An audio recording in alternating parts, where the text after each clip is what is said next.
Some people are here out of kindness to me, just to, show up and be supportive, and I appreciate that. Others of you who I've never met before tonight, there's a reason why you're here, and I'm just curious if somebody would mind volunteering. Why did you show up tonight? Somebody who didn't just show up to be nice to me, which I appreciate. Yeah, Sora. Well, the title grabbed me because it's a lot of what I'm also teaching and experiencing right now, the Be the Change piece. So I didn't really even get farther than that to just, it's just like, come, be around people that want to experience that. Yeah. I guess so. Thank you. And then when I found out it was you, then I was like, okay. Thank you. Well, I'm glad you're here for whatever reason. Anybody else? What got your interest to show up to a talk like this on Thursday night? She said this pretty much the same thing. The title grabs you, fully awake, fully human. Yeah. I wanted to come and see. Very good. I think it's just interesting that we can get somebody like you to talk in Boise, and then we can get people to show up. So I thought it was a great opportunity when I saw it. So Thank you. Yeah. I think the world of your audio-video support person over there. Oh. She made a recommendation, and anybody that speaks with radio has got to be on cutting edge, awake, and striving for things that we all deserve. And so you don't find that many navigators in life that look like what you were doing, or the Tony Robbins, and it's just really neat to hear how you think and the things you've learned. Thank you for that. Thank you. And we're going to be sharing. And by the way, do we just have some join us? Absolutely. What's your name? I'm Jeff Kessler. Oh, Jeff, the last guy in gets to help me with some really embarrassing stuff. Well, thanks for being here. I appreciate it. Anybody else? And thank you for that. This is an exciting time in the world, and that's one of the things we're going to be talking about tonight is what's going on right now. And I have a sense that's one of the reasons most of us are in this room tonight is there's a sense that something's going on. And I want to talk about that. But does anybody else want to volunteer? Why did you show up? What are you hoping to think about? Just out of curiosity, I saw it on Meetup, and I read about us, and I'm very curious. Just wanted to. You're right. I feel there is a shift happening. Yeah, thank you for that. Curiosity, the next step, Yeah. helping to expand more, and it's all about the love, Yeah. Yeah, wow. You mentioned Tony Robbins, so in just a minute we're all going to go outside and walk on fire. So I'm signed up for that. So this talk will be next weekend. I'll be in Austin, Texas, and there will be some folks like Greg Braden and some other ones, and we'll be giving a talk called Be the Change. And I was asked to participate in that, and I was excited about it. But I've had this inside of me, this presentation, and Thane, my friend and business partner, who, by the way, showed up at my doorstep yesterday with an iPhone and dragged me into the 21st century. So Thane, thanks for doing that. But Thane is a long-suffering friend and has been with me through many, many conversations like this. So some of this is going to be old hat to you. And by the way, many of you, I sense and can feel the conscious mastery of many people in this room tonight. And I know about all of us that we have an inner master. So everyone here tonight, I view you as world changers, as potential catalysts. But there are some of you here who already know that, and so some of you are not going to be surprised by much of what we talk about tonight. And some of you might be, so let's move into it. But we talked briefly, welcome, thanks for coming in. We have more chairs, by the way, if we need to find some.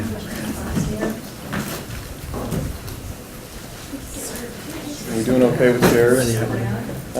Just kind of scavenge. There should be a couple right out there.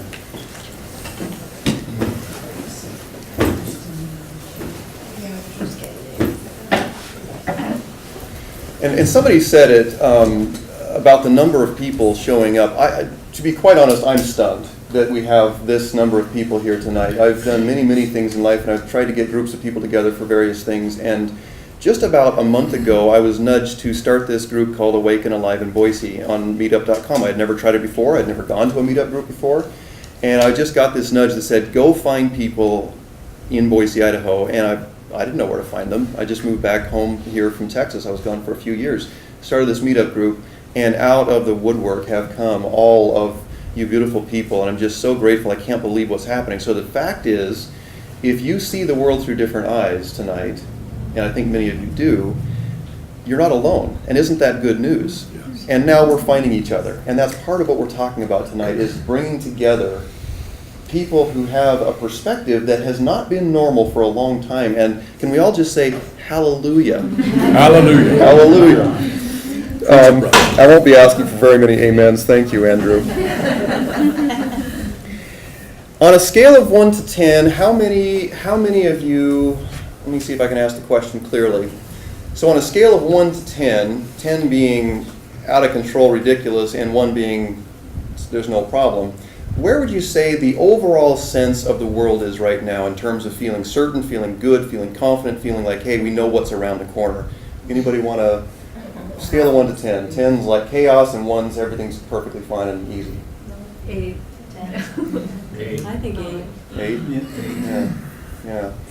I think that's a pretty pervasive feeling. Now, I have not watched television, news television. I haven't looked at any internet reports or radio for almost 2 years now, and I feel wonderful. But the fact of the matter is, if I occasionally do walk by one, all I see are scenes of fear and uncertainty and potential destruction. Now, a lot of that has to do with trying to sell news, and we know that. But the fact is, there are some factors present in our world right now that are very real, and everyone's feeling it, whether they are ever interested in a group like Awaken Alive in Boise or not. Okay, so the fact that you're here means that you're more keenly aware of it, more keenly sensitive to it than most people are. Most people, I find, go through life just wondering what the hell's going on, okay, and just feeling afraid. Now, that was my case several years ago. I was running a business, and actually I met Jim Stevens, the guy who owns this place, and he facilitated a wonderful coming to truth for me, okay, and then that was followed by some other amazing circumstances which helped me see beyond my construct that I had grown up around me in life. But the only way I knew how to see myself was, how successful am I in business? What do my clothes look like? What my car look like? You know, all these different questions. And the problem with that little scenario was none of it was working very well, okay, back then. And so when I finally came bump up against the fact that something big was going on, and I started to look out at the rest of the world and say, the rest of the world is falling apart, eventually I had to realize, as I went through this personal journey, is that it was my world that was falling apart. There was a breakthrough happening in my world. And so that gave me, over time, it gave me a great deal of peace about the world. But we're going to talk about some of that tonight. But through the process of that, I wrote a book, which I'm not here to read from or talk about tonight, except for the introduction.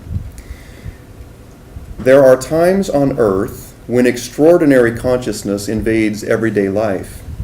There are times on earth when unseen forces make a calamity of the status quo. There are times on earth when it seems as though a divine arsonist has set fire to the world as we know it. We live in such times. How many of you would agree that that sounds about right? Show of hands, 2 or 3. Doesn't that feel about right, that we're living in times that feel unprecedented? So tonight what I want to do in the next couple of slides, wow, we just skipped right ahead. Somebody wants this to be done early. So we're just going to go back. All right. The next couple of slides, what I want to do tonight is talk about, I want to get our rational minds involved here for just a minute, because quite frankly, I've grown to have a healthy dose of skepticism in my life, okay? Which means that a lot of the stories and a lot of the narratives which people tell, what are some narratives about the end of the world right now? What are we hearing? And it's in popular culture right now. We're hearing it a lot. Somebody just call it out. 2012. 2012. Yeah, the Mayan calendar. Yeah, the end of the world. Mayan calendar. Some of us grew up in religious constructs which basically said, you know, Armageddon. Financial collapse. Peak oil. What was it? Peak oil. Say that one more time. Peak oil. Oh, peak oil. Thank you. Yeah, very interesting. The grid shuts down. The what? Shut down. The grid shut. Yeah, right. Okay. And what's interesting to me is these are superheated topics, and most reasonable people have a hard time knowing. You know, I spent quite a little bit of time, and some of you who were long suffering with me remember this. I spent quite a bit of time studying some of these things and being pretty involved in them emotionally. Like, I was pretty sure we were getting ready to, the grid shut down and we were going to go and live in Mad Max situations and, start hunting for food again or something. I don't know.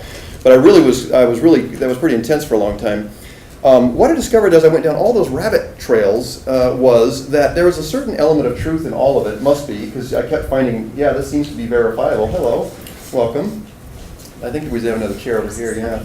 Welcome. Thanks. It seems as though there is some element of truth there, but what I want to do tonight is set ourselves, let's just all take a deep breath and relax. We can actually take this big pile of all these stories. What I want to do is cut it in half, and let's move over here the myth and the mystery and all the sort of religious overtone stories about what's going on right now. And not that there's not some truth in there, it's just we don't know for sure. And then let's move over here all the conspiracy theory and the Illuminati and the ruling families and anything you can, the bankers and all this stuff. Once again, there's some truth in that pile. What I want to deal with is what's left in the middle, okay? Because I'm going to show you in just a moment on the next slides that we are dealing with an era of time right now which is unprecedented in our human experience. As far back as we can remember in this current narrative, it's unprecedented, all right? And the good news is we don't have to agree politically, religiously, or in almost any other way to look at this set of facts in the middle and say, yeah, this is a special time on Earth, okay? So some of you have seen a preview. I didn't realize this was skipping forward. So I call this a fascinating conspiracy of factors. Honey, we shrunk the globe, all right? I was talking with Jim just a minute ago, and how long ago was it that you got your first email account? Does anybody remember? Like 15, my son is 15 years old, and when he was born, I think it was about the time I got an email address. I didn't know what to do with it because I didn't know anybody else who had an email address at the time. But that seems about right. Thane, you're an IT guy. How long have you had an email address? I don't know the answer. It's very similar. Yeah, like 15 years. Sure. So inside of 15 years, we've gone from phones with actual cords plugged into the wall to email, and then all of a sudden we have the whole world right here. I can take a video of you right now, and all of a sudden I can reach out and touch the entire world. So we've shrunk the globe with our information technology, logistics and transportation. What used to take sometimes years and you might not ever make it around the world, now you can be pretty sure if you get on a plane you can make it all the way around the world in, a day or something like that, right? We also have exploding population. So the planet is experiencing an explosion of population. If you look at the last number of centuries, you go back about 10,000 years, for a long time there was this hockey stick thing where it was just pretty flat. And you'd have a war or a famine, it would dip down a little bit, and then people would, be okay again, and it comes back up. In the last century, it has gone hockey stick, right? Oh, this one we get to click. So in 1960, we had 3 billion people or souls on this earth. As of March 3rd, 2011, we had 7 billion people.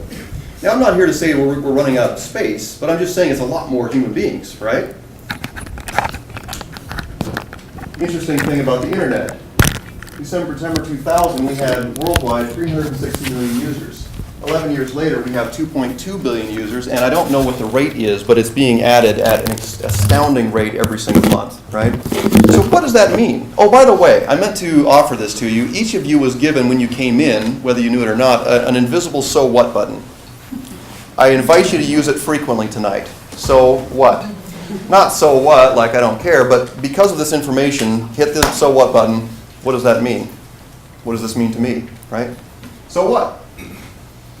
We're going to talk about so what in just a minute. The other factors we have going on right now, which create this confluence of energy and stuff and unrest and uncertainty, is the fact that we used to have these castles that helped people feel certain about their lives. We had religion, we had government, we had business, or the money system in some fashion. And that pretty much answered the questions about life. Where am I going to eat? How do I deal with the unknown? Who's going to put the bad guys in jail or whatever? That sort of thing. Who's going to build the roads? Those things were castles, which created in our world a great deal of certainty for a long time, even if they didn't work very well always, right? So, and then media has been a relatively modern thing in the last several hundred years, but in terms of the influence it has now. But these are 4 major factors, and every single one of these is crumbling in terms of people's trust in them, right? Does anybody truly trust the media, even people who watch it all the time, right? Does anybody see God or see their religion in the same light as they did, say, 100 years ago, or even inside of our own lifetimes? Yeah. And how about government? That's all solid right now, right? Yeah. And business, I mean, we all just came through an interesting period of time with that. So can you see what's going on? Literally, the fabric of life as we know it is being shaken. And these are facts, and unless, please, somebody stick your hand up and disagree with me if you don't, but can you find any of these that isn't being shaken pretty much to its core at this point? And so if you're a person who doesn't have internal balance and tools to walk through that, what does that mean to you? How do you feel right now? Andrea, or anyone, I'm sorry to pick on you. Anybody, stick your hand up. How do you feel if you aren't aware of this stuff, you're just kind of going through your day and there's all this going on? Somebody want to venture? Yes, yeah. Two types of people. Some are asleep and don't care. Yeah. The ones that are waking up are freaked out. Freaked out. Yeah, physical body changes. Yeah, right. So we're feeling it. And the ones who are, as you say, asleep and don't care, are they just basically trying to ignore it then? Sure. Yeah. Okay. Dinosaur denial. Yeah. Yeah, that's right. Pharmaceuticals. Pharmaceuticals, yeah. Well, and one thing I find fascinating about this room, just the people I've already had time to spend time with here, is I know that many of you have done a tremendous amount of personal work, and some of you work in professions where you're dealing with people's physical bodies all the time, and all of us are seeing and we're aware of the fact that the old strategies aren't working anymore, right? We've developed ourselves in a fascinating way as human beings. We've had this trajectory of information and knowledge, which is really beautiful. So we've invented our way into this amazing maze, all right? And now we don't really know what to do with the tools we've created. Our medicine, I mean, we don't have really, in the developed world, we don't really have much in terms of disease that's going to wipe out a whole population anymore. I mean, mumps and measles and stuff that used to kill a whole population. Yeah, smallpox used to be something people would just die. Even the flu was something. We've kind of got the medicine taken care of. We've explored space, we just landed on Mars. We've explored the sea. We know how to take care of our physical bodies, but what's interesting is we also, at the same time as we have better tools and more efficient, faster, shinier tools than ever before, we also are noticing that the very tools we're using, like our food systems and technology, all of a sudden we're all waking up saying, wait a minute, we thought this was going to make our lives better, and it's killing our bodies, right? All this stuff. We're living, this is something that became very keen to me, was to wake up and realize that I had spent my bulk of my adult career working hard for this American dream, this success thing, but in essence, I was living a more and more increasingly isolated life inside of an office, chasing money that I would never see, and sacrificing the greatest connections in my life, my family and true friends. Most of my friends ended up being the quid pro quo relationship of business, right? And I think we're feeling that more and more. As we go and hang out, most people go home at the end of the day and we cocoon inside of our house. Now, not this group. Thank you for that. This is very exciting. This is part of what being the change is all about, is connecting with real people and actually finding out, let's solve this issue together. Let's figure it out. But some of the old strategies which aren't working anymore and just can't, in the olden days, and we still do it we just have tanks and jets and things like that, we would make up stories. When we ran out of stuff, we would make up stories. God said to do this, and we would go take their stuff. I need stuff, so let me come up with a good scheme for this. Okay, God said to, now I'm going to go take your stuff. Now I have stuff and you don't. Well, that's too bad for you, but I have your stuff, which is nice. The problem with the shrunken globe is we can no longer see ourselves that way. We know better. We know it doesn't work. And even if I can still come and take your stuff, at a certain level, because of the experience of the globe is smaller now, right? We now know that it no longer works to just go and simply get your stuff and pretend like everything's going to be fine.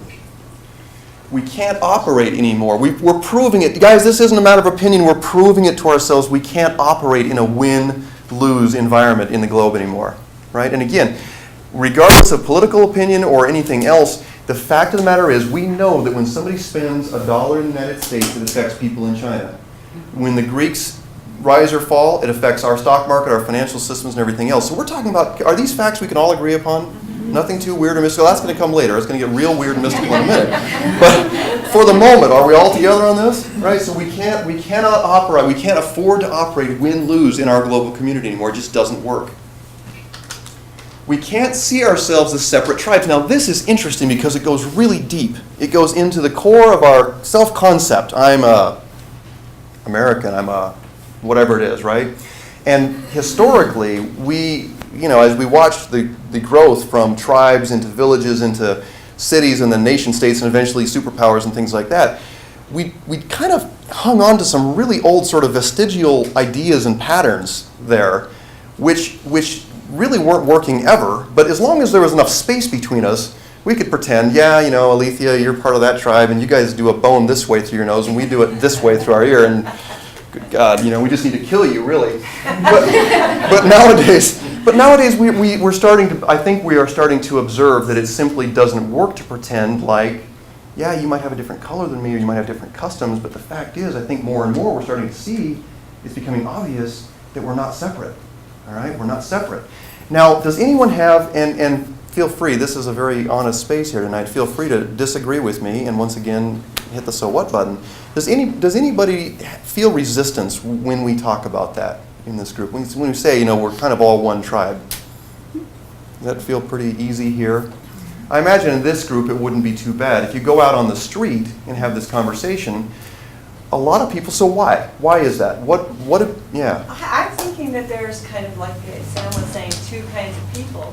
But in this case, some people feel that awareness is a key to healing, and some people feel that a lack of awareness will make them feel better. So those that are in the camp of a lack of awareness feeling better will put the blinders on because they feel safe for that. Okay. So it's safer to stay inside the boxes of our conditioned beliefs. Yeah, Sam. Well, we have a quote that says, ignorance is bliss. Right. Right? It worked for me for a long time. Right. So now let me ask you this. If you're living inside, Jennifer, I'm going to pick on you since you're here tonight, and I'm so happy to have you and John. If you're living inside a nice, safe house, all right, metaphorically speaking, why do you not want to go outside the house? What's outside? What is outside the house? The unknown. Whoa. We didn't talk about this before. I didn't have that question on my list. So it's the unknown, right? And so we're asking, a lot of people are asking themselves, what's outside this house of my beliefs, this bubble, right? And regardless of what that is, religion, politics, business, whatever, family, where I live, all of those things represent their own bubble, and each of them have beliefs. And inside that, it feels really safe and like predictable, doesn't it? But then as these things we talked about before are crumbling around us, all of a sudden people are being forced to ask questions about their beliefs that they never really had to ask before. Isn't that interesting? As never before in human history, as best we can tell, except when, now see, back in the olden days, again, in Mesopotamia and some of these places, so what would happen is human beings would get together and make these big, cities, and eventually it didn't work, of course, because humans don't tend to work together very well when they get in big situations like that, and so then people would split off and they'd go somewhere else, right? They'd take each other's stuff until that didn't work anymore, and then they'd split up and they'd go, okay, you go over there. And so we had this huge westward expansion, but now we've run out of westward expansion. We're here, baby. Idaho, as soon as they hit California, the westward expansion was basically done. So we're here. We can no longer pretend that we are not interdependent on one planet, and so we've done that exploration. And thanks to all of our ancestors for doing the exploration, but here we are, and this is why I feel strongly that we're in a very unique point in history. And this is why in the United States in particular, we're asking ourselves questions, because always before this, there was this start in the East Coast, and there was this westward expansion exploration, and then we hit the West Coast, and then we started kind of filling in and figuring out who we are. I feel like right now we're asking ourselves questions about who really are we? Who are we? And are we able to take the step that's being asked of us right now? That's the question.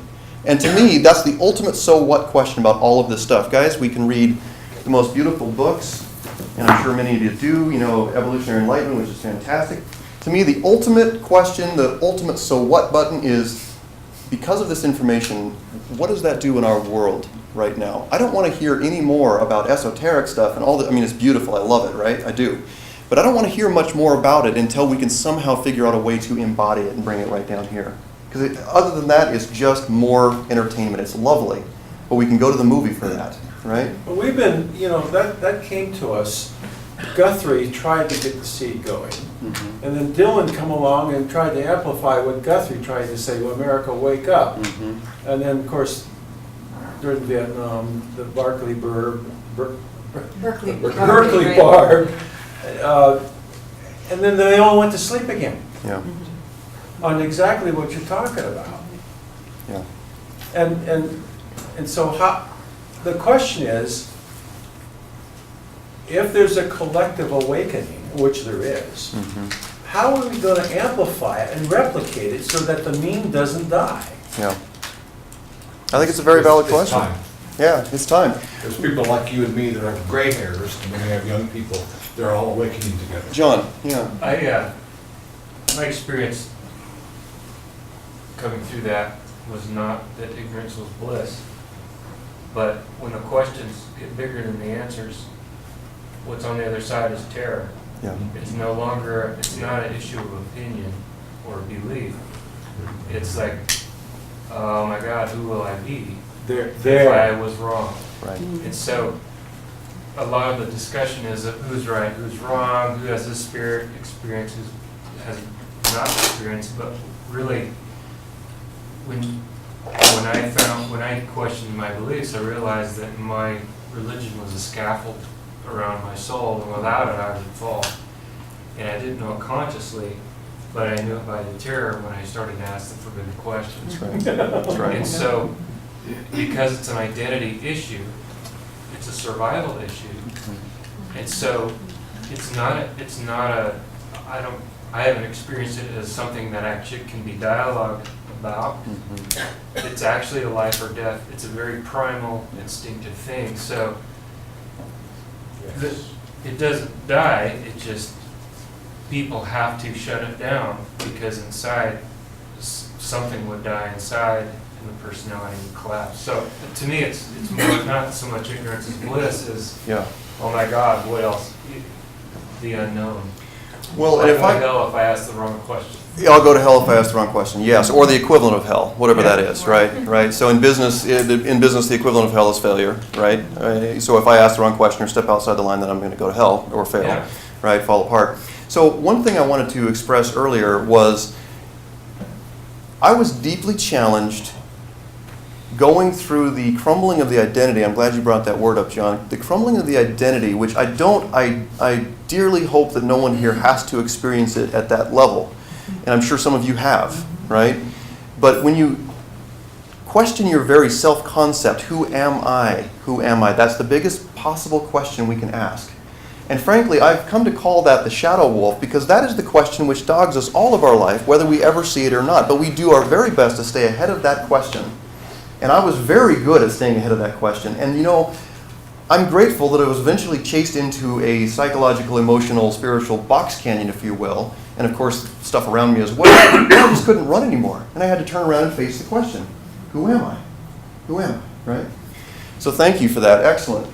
And I think, once again, we're asking that question on a collective level. We're asking on an individual level. And you know what? It is much... Everybody here has seen the Matrix movie, right? All right, which pill was it, red or blue, that it took? The one that you didn't go to sleep on. The red pill, right. Took the red pill, right? So the scene with the guy who had been on the mothership or whatever, and he asked one of the droids to put him back, to help him forget? Frankly, a lot of people who have some kind of rattling of the self-concept would so dearly love to take the blue pill again and, oh my God, just get comfortable again. Yeah, yeah. So the thing that I would like to ask here, though, again using the so what button, is these factors being present, we've just discussed them, and I think we've all agreed that these are pretty much true, right? Not just somebody's perception, not somebody's story, not somebody's vision somewhere. These are kind of what's going on right now, and I think these are what's contributing to our sense of deep unrest. The question is, why has that never worked in the past? Because, Mother, you're here tonight. Mother was right in the middle of Haight-Ashbury, and the Summer of Love and the people and the belief, she's expressed the belief that they had, the optimism of, this is going to work finally, hallelujah. And of course, it just didn't. And then people, after they got done being high, they woke up the next morning and they got to figure it out and, go on with life and figure out how to eat and all that. And so we keep coming back to the most primal questions of ourself, right? we come down to when we let it become truly distilled down to the most primal question of who am I, and then how shall I be in this world? If these things are true, how shall I be here? What does this mean to me? And many people go and find another answer in wonderful traditional paths, Buddhism or various things. And by the way, fantastic. We all need a path with heart, right? So I'm not criticizing that, but that's what's interesting is we generally will go from one bubble. If we get rattled out of one bubble, we go looking for another bubble as quick as we can. Yes. Yeah. And in the period of time I was in Austin, Texas for several years, I wasn't allowed to find another bubble. There was a variety of circumstances that came up that didn't allow me to do that. And so I both followed and was interested in all these beautiful spiritual traditions, and they were extremely helpful to me. I also dug into Erich Fromm, on being human, Abraham Maslow, Viktor Frankl. If everyone in the civilized world would read Viktor Frankl's Man's Search for Meaning, we would have, I feel like, a revival of personal responsibility and true adulthood. So my question is, again, all these wonderful speeches we can give and get together and yay, we're going to have a different world and, put flowers and gun barrels and all this stuff, and I love that, but it still comes down to a question of why has it never worked before? And if we're in a period of time in history where we're asking ourselves to make it work, how do we do it? Before we go there, let's just look back for a moment at the high water marks in human history, and we're going to move into another part of the concept in just a moment here. There were some times on Earth, if we look back through history, at which human consciousness seemed to peak. And I've just named a few and didn't go into any great depth here, but Mesopotamia, Babylon and all that, Egypt, Asia, the Mayans and the South and Central American cultures, Greek and Rome, the Renaissance, Age of Enlightenment, Industrial, and here we have the Information Age. So I feel strongly that we are in a period of time where human consciousness, as calibrated by a lot of different things here, characterized by a rise of technology, art, literature, music, learning, exploration, and individual expression. Each one of these high points, if you look back through history, the wave pattern of history, each one of these high points were characterized by an explosion of these kinds of things going on, right? So what's interesting, and I feel different and more intense about the time we're in now, is we have built the wave pattern like waves do in the ocean. We have one wave and another wave, and it gets bigger and bigger. So from my perspective, we're in a wave pattern right now in human history which we've never seen before. As far as we know, in our human history books, we don't have records of it being as high or as intense as it is right this minute. And that asks us to do something. Before I go on, I want to show you, if I can figure out how to do it. Oh yeah. I want to show you a quick video. This guy here, Robert Anton Wilson. Anybody read Prometheus Rising here? Some interesting stuff. I wanted to show you this video though because he gives us an interesting perspective on what he's calling the jumping Jesus phenomenon. It's not as funny as it sounds.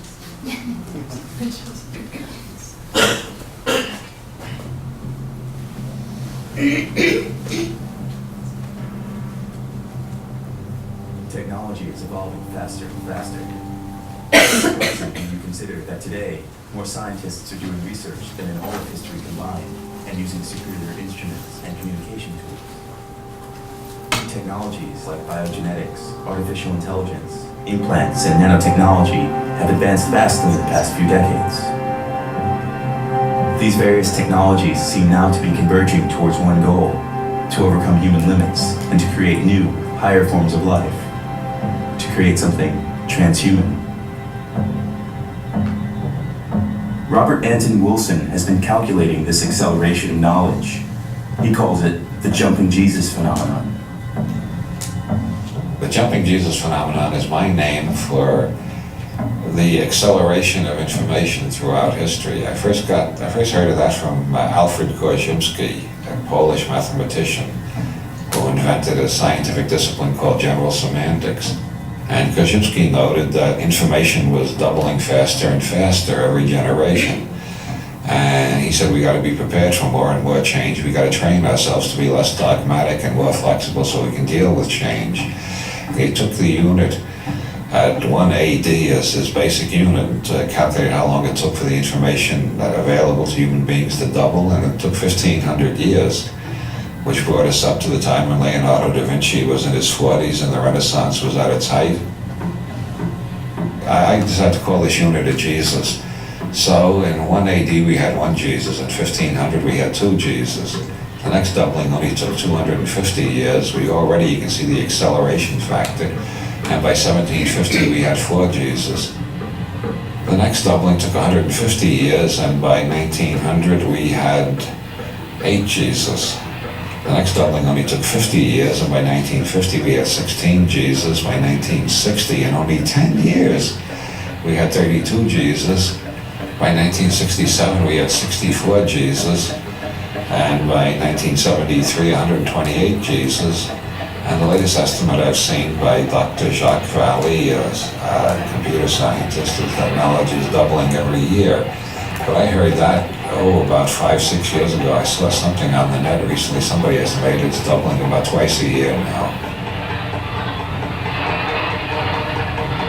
Obviously, if we're experiencing more change now in a year than we previously experienced in 1,000 years, we can propagate that trend into the future and see that a day will come when we will experience more change in an hour than we have experienced in the past 20, 30,000 years.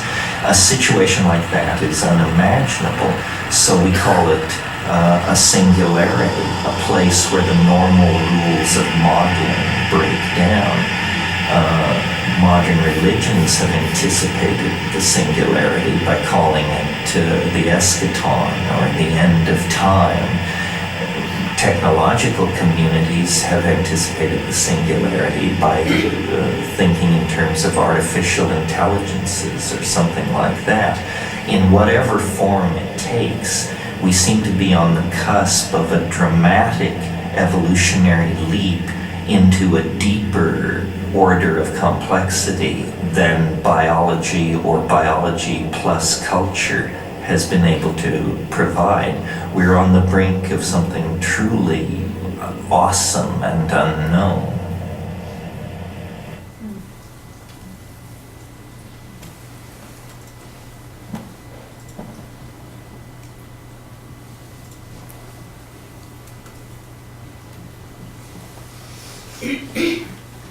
So what does that bring up for you to watch something like that? Thank you, Sam. Excitement? Yeah. Excitement? I like it. Oh, shit, no.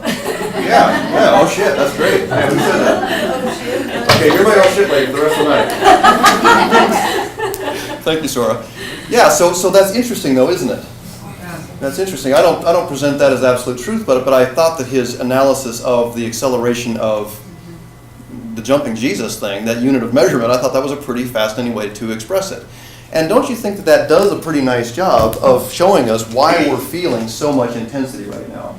Yeah. Because change, just in a biological organism, when you go through as much change as we're experiencing right now, you're going to feel pretty freaked out, frankly. All right? Let's move on now to a physics term called potential energy. And we've been talking about now, so we've been kind of building this whole case for the idea that we're in a different period of time. And now we're going to be asking questions like, so what? So what? So what? So I'm going to live and die. I'm going to get up in the morning, go to work. I'm going to feed my kids. I'm going to do my normal thing, right? So we're going to keep doing that as long as we possibly can.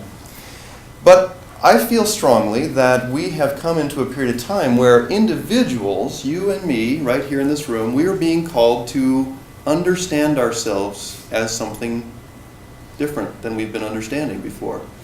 So who here, and there's some really smart people in this room tonight, who here understands the concept of potential energy?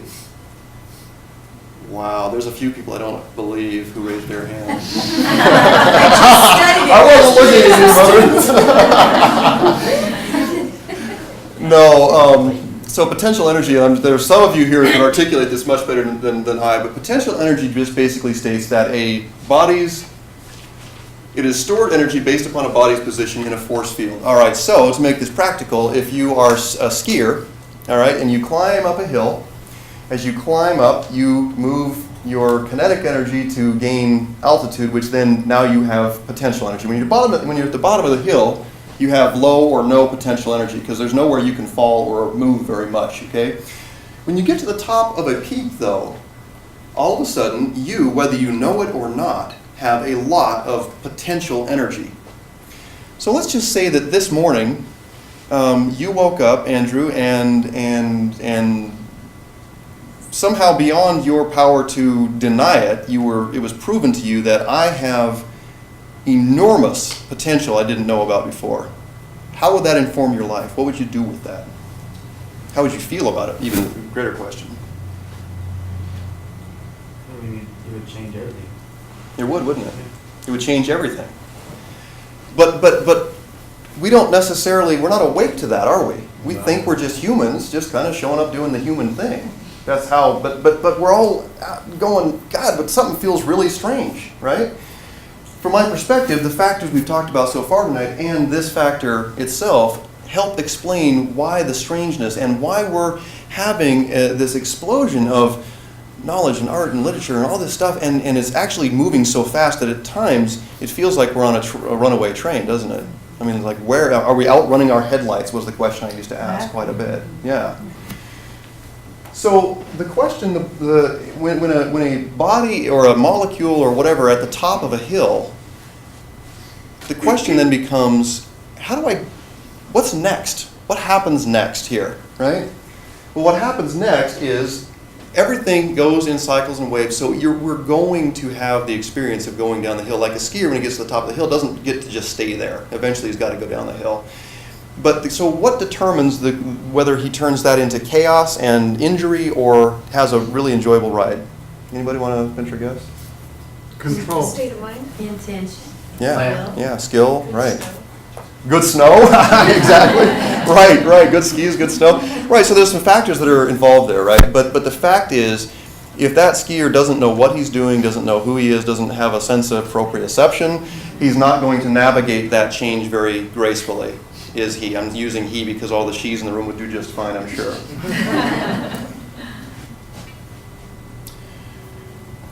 We can't do anything about the wave we showed up in, guys. We are here now. So we have the opportunity right now to either pretend like it's not happening when the evidence is all around us that it is, or we have the opportunity to awaken to who we really are. Somebody got me before, was that you?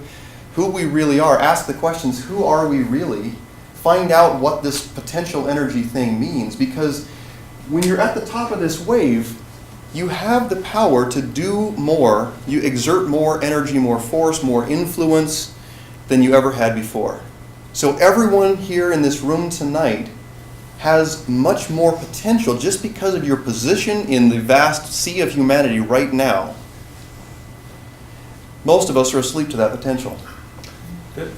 There is another perspective being proposed, and it started a number of years ago when they started seeing spooky things happen at a distance. Mm-hmm. We're not just the surfer. If we take a bigger awareness look, mm-hmm. we are also the wave simultaneously. Yeah, I agree with that. In fact, I agree. I would suggest I use this picture because it was dramatic, but I was actually going to use a picture without a surfer because we aren't surfing on top of the wave. We are the wave. We are particles in the wave. And the question is, how conscious are we of that? And that comes both the power and the freedom of that position that we are all in, whether we like it or know it or not, comes with immense responsibility right now. Yes. We are being asked a question, can we take a step forward like humanity has never done before and do something truly different? And I don't know if we can or not, but I'm willing to try. And I have a sense that most of us in this room are willing to try. Willing to try.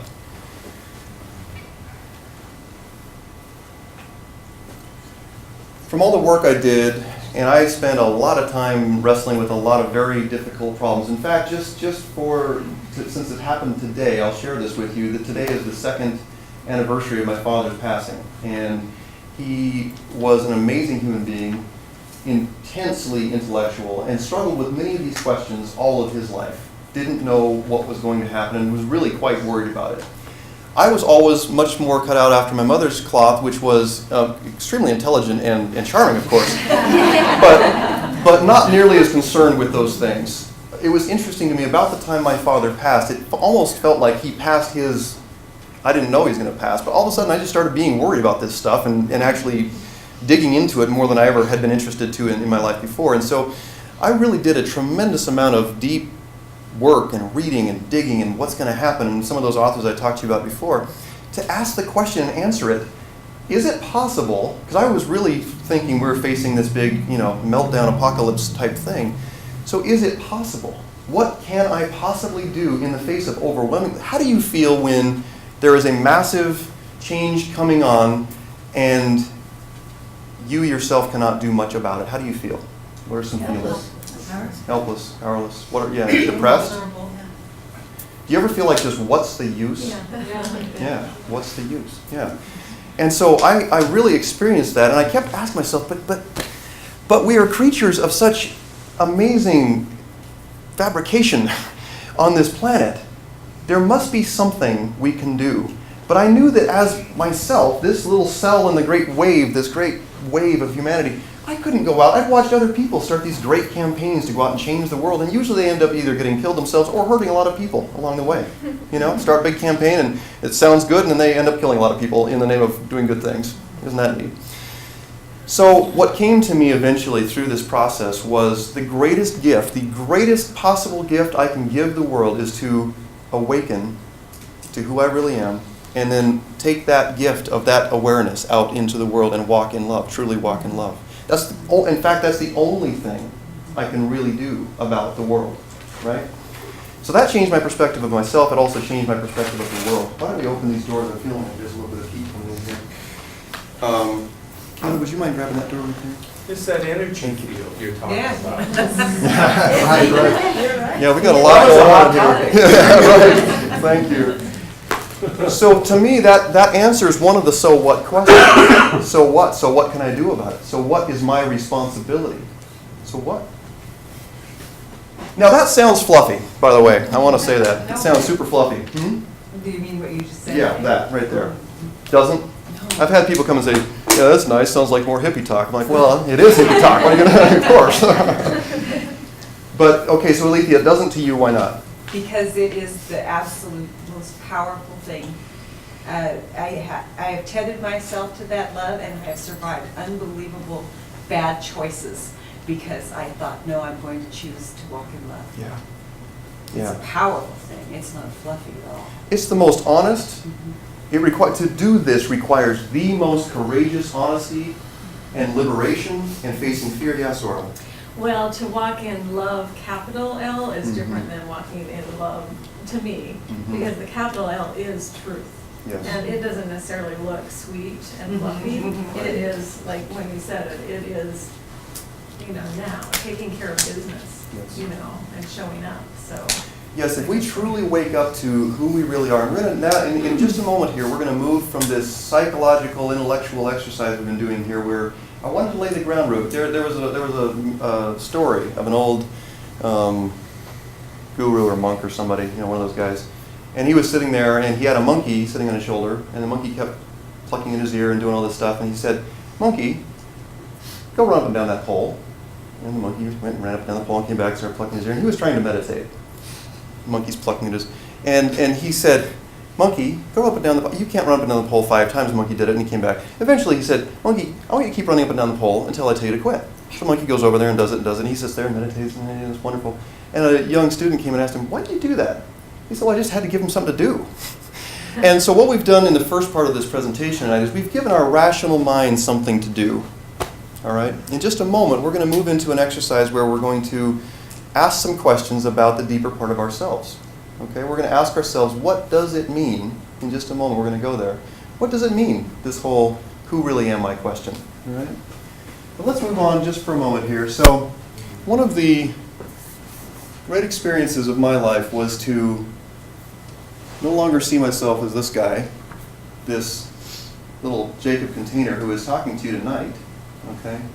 But to experience myself as part of, and Maslow would call this the unifying experience, okay? So if we want to put it in Western psychological terms, it's a peak experience, unifying experience. Has anybody else in this room had anything like that that blew them out of their awareness of themselves in the way that they had always seen themselves? Yeah.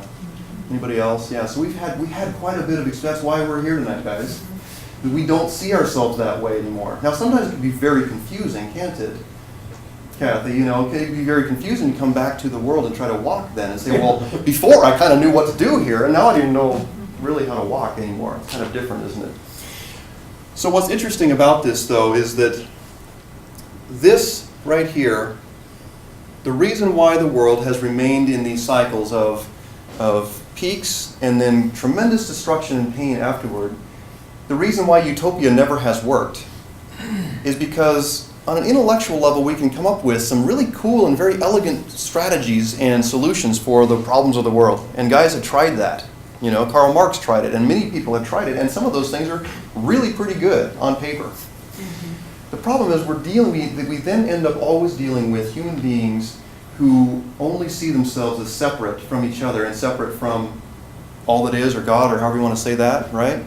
And so that's the only thing that can ever happen in that kind of a scenario is that we're going to revert back to our conditioning and our beliefs in the old box. And if I can only ever see myself as this guy right here, then of course I'm going to feel afraid and aggressive. I'm going to revert back to the old limbic system, the fight or flight mechanism in our brain. So when you bring me something that I feel afraid of, or I feel like I'm going to have scarcity, I'm going to react through fight or flight. This is the reason utopia has never worked in our world, guys. Because we believe in scarcity, and it activates the limbic system, and boom, we go into fight or flight, we start having wars again. It always has happened, always before, no matter how beautiful the society we created, that's always been the case. Do we agree on that? Mm-hmm. Pretty much? Yeah? So the question is, what do we do about that? There have been some, and by the way, so in just a minute I want to make sure and come back here, because one of the big tenets of my personal journey is that we are here on this earth on purpose. We, with our physical bodies, with our physical experiences, are here in the most beautiful possible way. So I want us to all forgive ourselves tonight for being human. Does anybody ever have a hard time doing that sometimes? Forgive ourselves for being human? Enjoy the ride? How many of you have been involved in beautiful spiritual or religious traditions where the sense of, I need to get... So we go and read the stories, and there's guys who we can talk about and ladies who have had these experiences. If I could just get there, if I could just go there, right? And so there's this always sense of perfection somewhere else, right? And I'm not going to ever get there, but I can tell you stories about people who did, right? In fact, let me see if I can bring up a slide here. Maybe not. We'll just have to draw on this one. Okay, so let's do it. Who are some favorite masters and mystics and people we like to talk about in this world and follow? Jesus. Jesus, yes, certainly. Buddha. I came up with those two pretty easily. Give me some others. Zoroaster. Who? Krishna? Gandhi? Yeah. Anybody here want to stand up and say I'm the next Krishna? No, I mean, that's not a rhetorical question. Does anyone want to do that? In my circle, wherever anybody comes near me, may I be something that would lift them and Yeah. So here's the question. Inside of these beautiful paths that we take in life, and we devote ourselves to them, and we read the books, and we do the mantras, and we go to the churches, or whatever it is we do, and they're beautiful, beautiful. And I'll talk about that in just a minute. What is it? Give me some characteristics of awakening. Actually, let me start back with that for a minute. So we have these stories of the awakeners, Buddha and Krishna and Jesus and Gandhi and all these ones. What are some characteristics of their life? How do they live? What do we love about them so much? Peaceful, happy, serving, simplicity, Not materialistic. not materialistic, confident. They're sure of their self. Love. Popular. Until they get nailed to a cross. Yeah. No, but they do. But they're known as being, yeah, And right. they have enemies. And they have enemies, yeah. Aware. Yeah. Tell me some stories. What did they do? What were some cool tricks they did that we just love to talk about?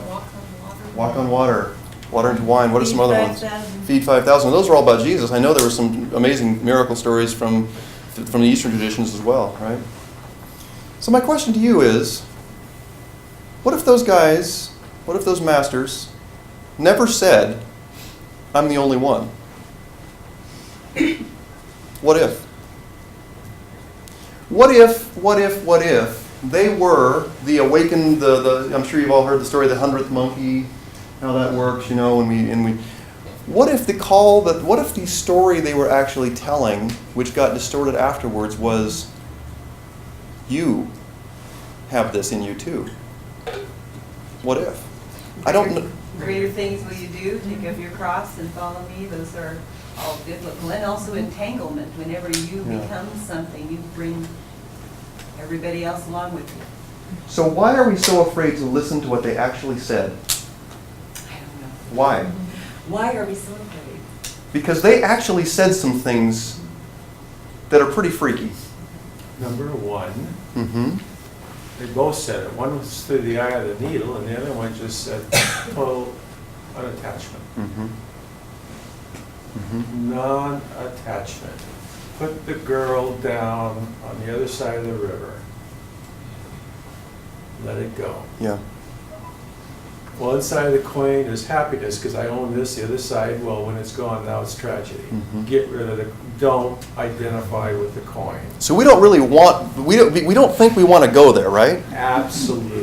Okay. That's number one, resistant issue. Yeah.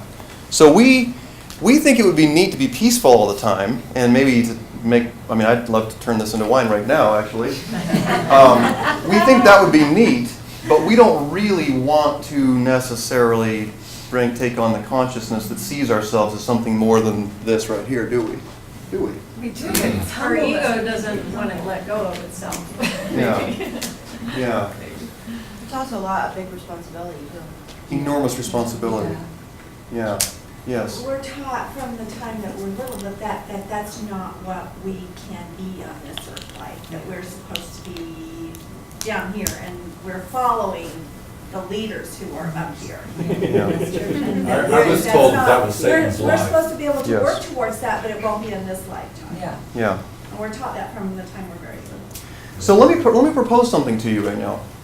I propose, and this is a bold statement, and you are my, oh shit, lady left. You are free to disagree with me. And by the way, I meant to say it earlier in this talk, along with the so what button, which you all own now, and please keep it with you for the rest of your life.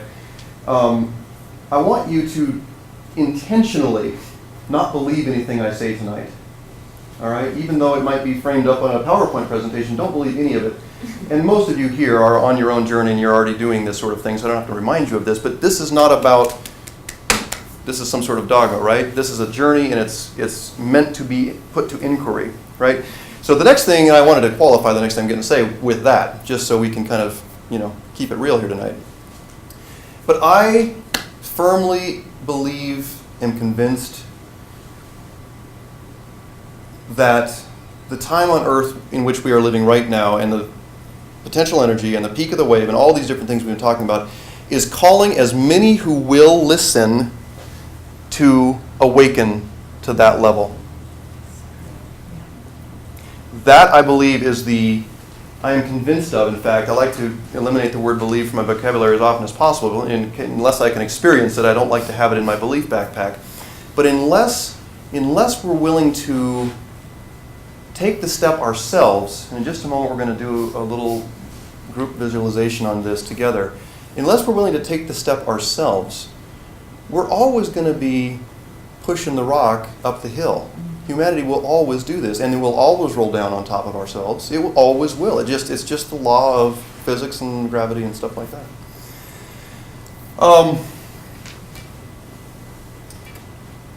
So, I need a pen and know how to use it.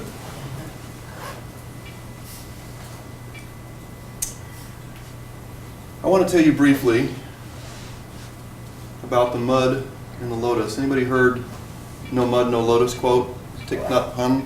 Anybody know how to say that properly? Who knows what the lotus is symbolic of which? Anybody know in Eastern philosophies, what's the lotus mean? Lotus flower. Yeah, the lotus flower. Purity grows out of mud. Yeah. So yeah. But that which is on the surface? Yeah, Did you see? the flower. Mm-hmm. So the lotus flower, when it opens, is symbolic of the, in Eastern traditions, the eighth chakra, the opening, the divine opening, right? And so we like to worship, and people actually do worship the lotus, right? It smells good, it's beautiful, it's blissful, it's up there in the sunshine. What I'm asking us to do tonight is understand that we here tonight, in the awakening thing, we are not waiting for the voice of God to boom down from the sky. We're not waiting to suddenly one day just grab a bottle of water and it turns into Merlot. Okay? Right now, we're being asked to awaken right inside of our physical beingness. We're being asked to understand. So, we love this lotus flower up here in the sunshine. What we forget is this divine opening and all this, the spirit part up here, where it's, where all the consciousness of ego and lack and all the stuff that happens there, we go up there, and many of you here, I'm sure, meditate. Anybody, hands, how many people meditate fairly regularly-ish? I don't every day either, just to be honest. But that sense of the unitive sense when we're meditating, and we have that, it's above the cares of the world, right, and the body and all this stuff. We worship that. We love that part. What we forget, though, is that lotus has a stem, and it reaches all the way down through the muddy pond water, and it reaches all the way down into the mud at the very bottom of the pond. And here's what happens when we worship the stories of these old masters, is what we do is we go and cut the lotus, because here's an example of a human being who had a divine awakening and did some amazing things and brought some amazing consciousness. So what we do is we real quick run out and we cut the stem and we stick it in a vase. And then we worship that. The story is no longer alive. It's no longer connected to humanity. Okay? Jesus Christ, Buddha, Krishna, any of the avatars, anybody else we can talk about, Gandhi, they were human beings. They had roots like you and I do that reached all the way down through and got into the muck and the darkness, the unconscious, if you will, of the world, the shadow part. But what does the lotus get from this? Somebody. What does the lotus get from all that? Life, yeah. The lotus cannot stay alive. The divine opening cannot stay alive without remaining connected. So I want you tonight to, just with me, imagine that Spirit, God, the universe, by whatever name you call, imagine that you are the physical embodiment. You are the fingertip of the non-physical. You are the fingertip of Spirit, of God, of the universe in this world. Your experience of life as you are experiencing it now. That's how powerful you are right here, you and your body. Now, we are not this body. We are not only this body or this intellect or this ego, right? And by the way, let me just address that real quick, and we're going to move into a final meditation and move on tonight. But that's another thing that was really interesting to me, to learn that the spiritual traditions, which basically teach us you've got to get rid of the ego, right? Well, it's really hard to get past this and move into seeing ourselves as much more than that if we don't understand that the ego is not everything.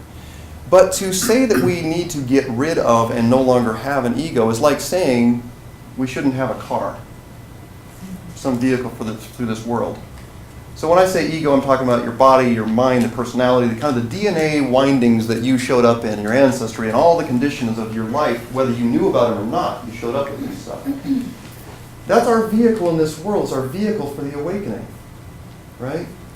To deny that, to say that we got to get rid of it, is to deny our place in this world.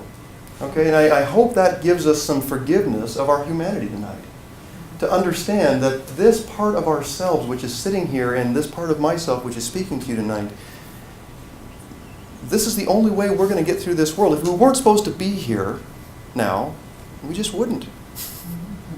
Is that helpful for anyone? That came as a pretty big deal for me. Because for a long time, I kept trying to get rid of the car. You know? Yeah.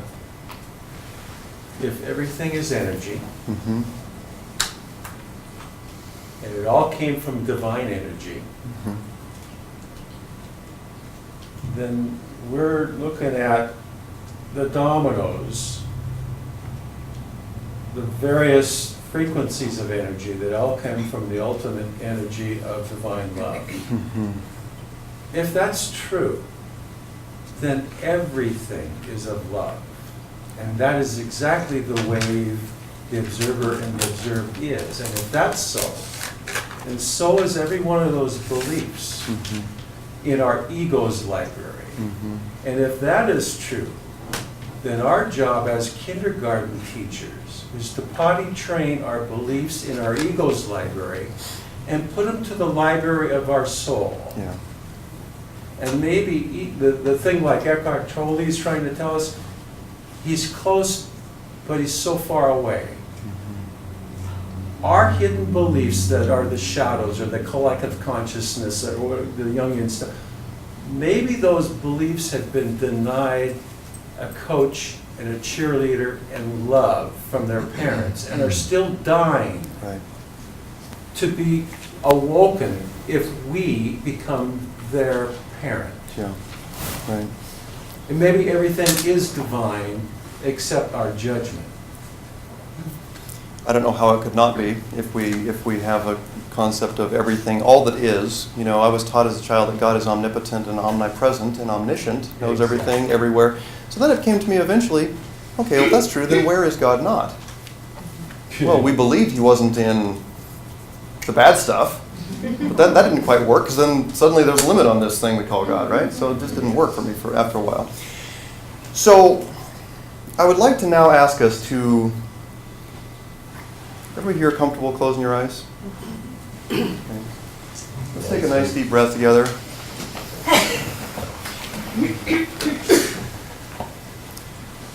For just a moment, I would like to ask you to take an inventory of yourself in a very nice way and notice the masks and faces and hats you wear in this world.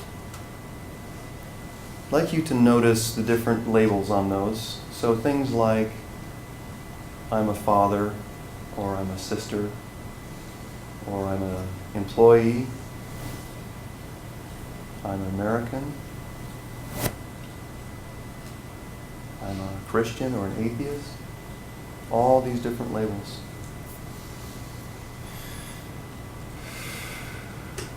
If you could just kind of look at your life in this enormous pile of hats. For just a moment, imagine that each one of them comes laden with beliefs and rating systems and judgments, every one of them. You might just want to place a rating system on some of the hats. How am I as a son, or a father, or an employee? Every one has its own rating system. The question is, well, let's move into it now. So now let's move away from all those hats, that big pile of masks. Let's move out now. We're on, each one of us. You're on a desert island right now. Actually, it's a beautiful, lush island. There's plenty of food to eat and fresh water. The temperature is perfect. Take a breath with me if you would. You can see the blue water. The unique thing about this island is that you're the only person on it. You no longer have a calendar. No one expects anything of you. In fact, no one can see you except you. Let me ask you this. Without anybody's expectation or judgment, who are you? Without any role to play in this world. Nowhere to go, nowhere to be, no function beyond sitting. Who are you?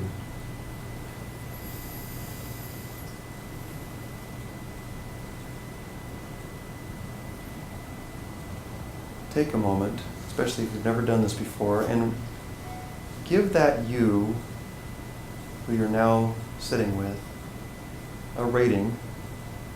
Give it a score.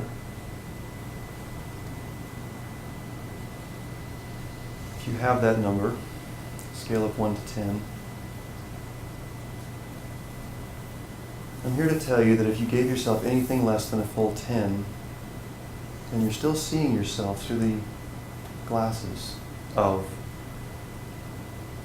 separation and the eyes of other people. Because who you really are, how you showed up in this world, in your body, is absolutely innocent and free and powerful. I invite you now to be with that, and later tonight perhaps or tomorrow to write or ask the question of who really is that outside of all the beliefs and structures, all of those things. As we can bring that knowledge, that knowing, into our everyday human lives here, that's what changes our experience of this world, and that's what changes the world. If you're comfortable now, you can open your eyes.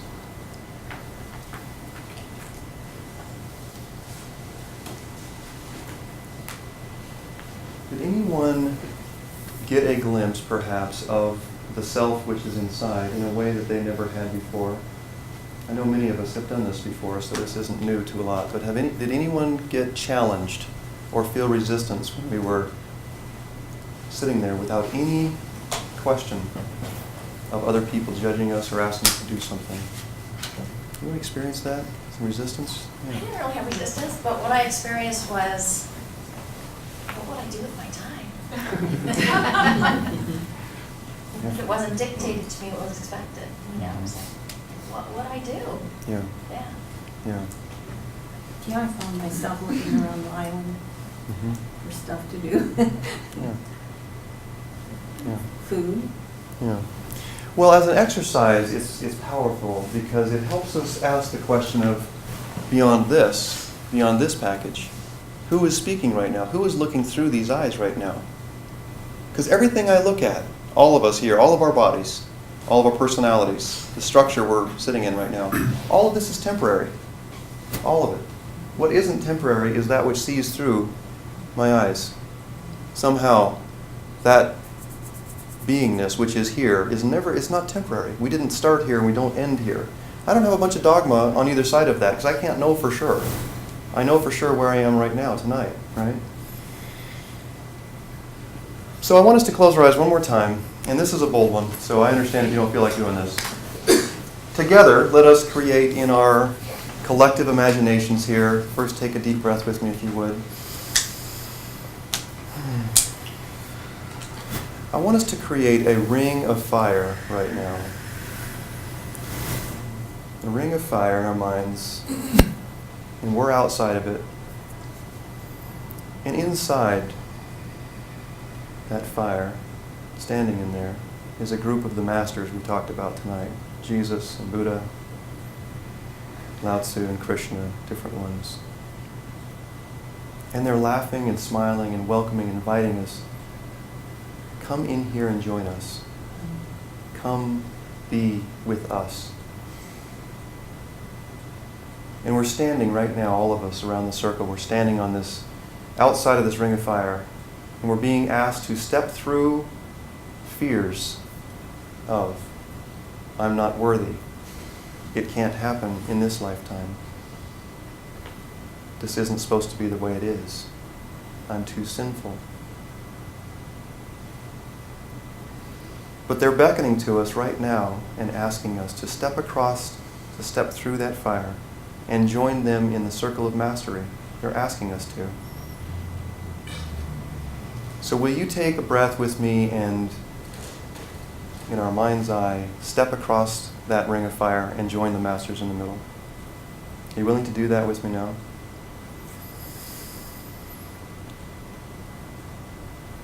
As we step across, let's think about what this means.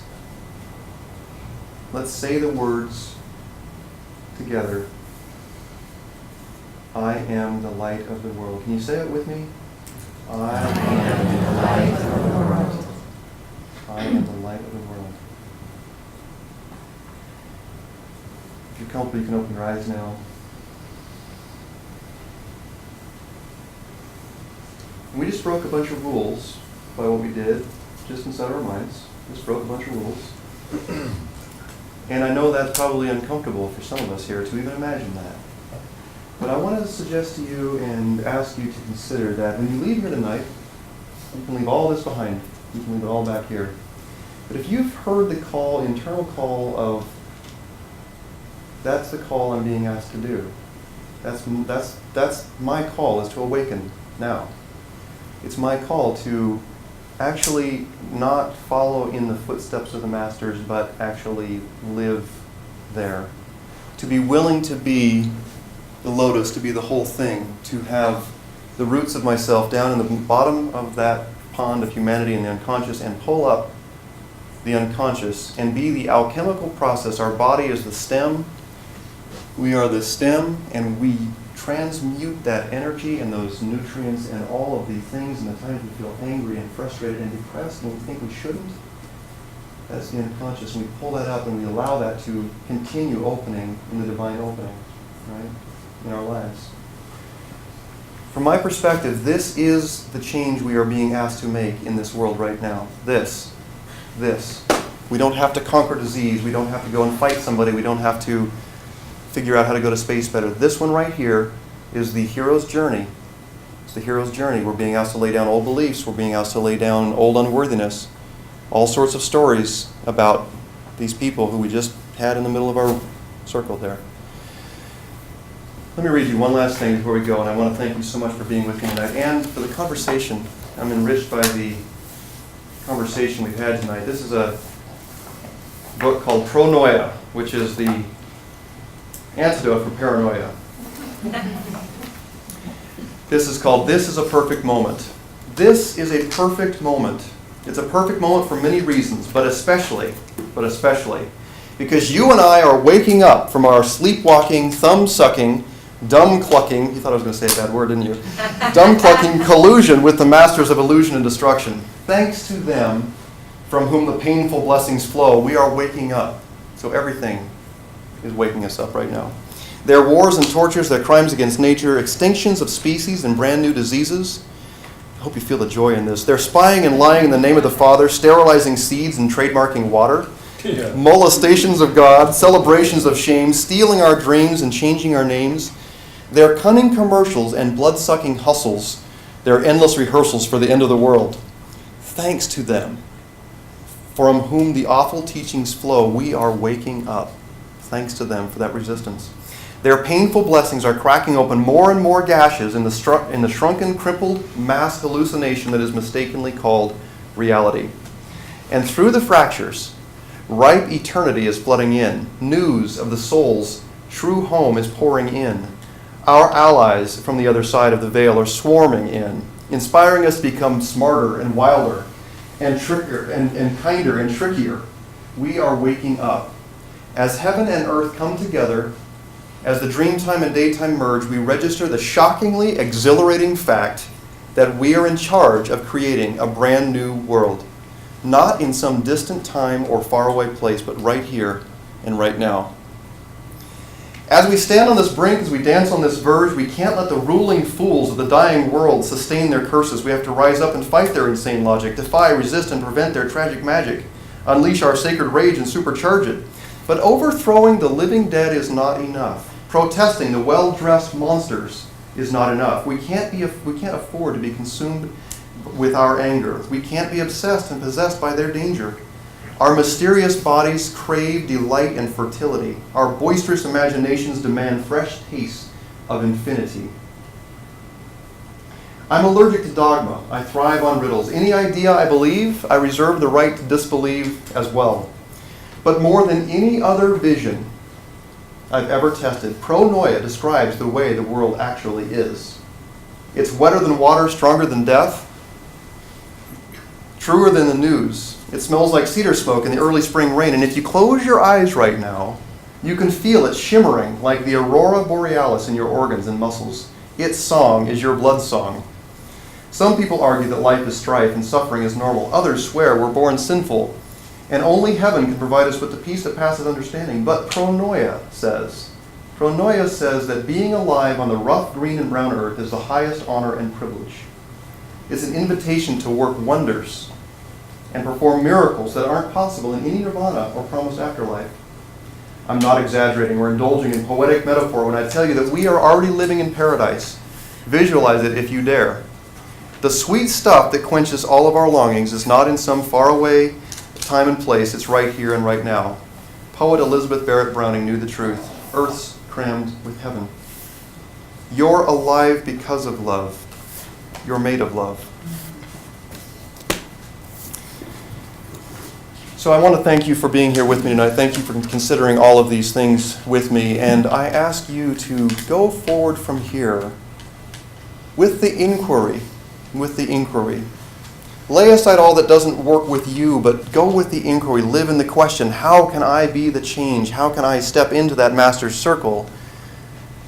How can I perform miracles? And you know, the only miracles I know of to perform are within my own arm's reach. My children, my wife, my family, the people I work with, the people I meet at the grocery store. This is where miracles are performed. This is where the change is made. This is all that I can control, as it turns out.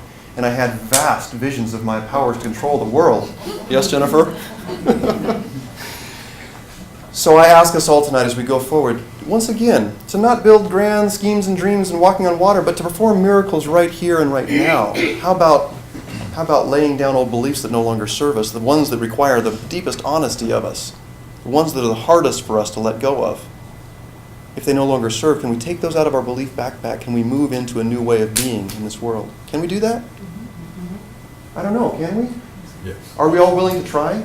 Yes. Thank you for being here. Very much.